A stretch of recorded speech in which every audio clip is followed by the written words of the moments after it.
Alors ce matin, on va parler inverseur de source et autonomie.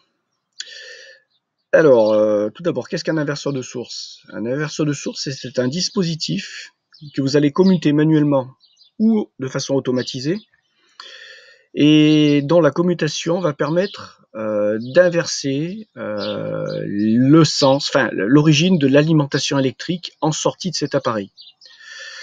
Donc ce type d'appareil est utilisé par exemple, dans votre maison, si vous avez un groupe électrogène de secours, supposons une panne électrique dans votre maison, une panne EDF, d'alimentation EDF, pardon, dans votre maison, et vous avez un groupe électrogène, vous disposez cet inverseur de source sous le disjoncteur EDF, dans votre tableau de porte fusible, disjoncteur, et en haut, vous allez connecter, enfin en haut, plutôt en bas, hein, parce qu'en fait, c'est là où est la subtilité.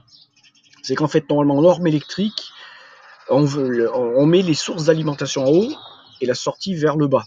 Mais là, cet appareillage est un peu différent.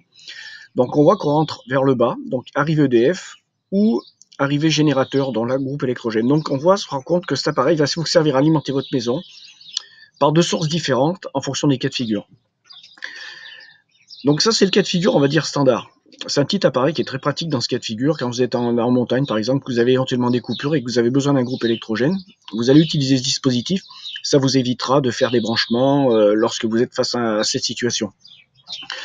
Alors moi, j'ai réfléchi autour de ce dispositif, comment on pouvait l'utiliser et l'exploiter dans un contexte d'alimentation de maison avec une visée d'autonomie, mais en même temps, en se souciant d'un juste équilibrage de la charge que l'on va mettre au cul d'un onduleur autonome avec une alimentation maison et panneaux, batterie solaire.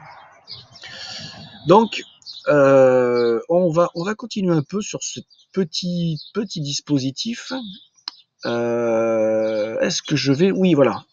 Donc, on va partir. Là, c'est un des endroits où on peut acheter ce matériel. Donc, le prix... Dans les 35 € plus les frais de port, vous allez tomber sur 7 €. Je suis allé vérifier sur plusieurs sites, on tourne toujours sur ces prix-là. Hein. Donc je vais pas systématiquement mettre les mêmes sources ou s'approvisionner. Voilà, sachez que on est dans les prix.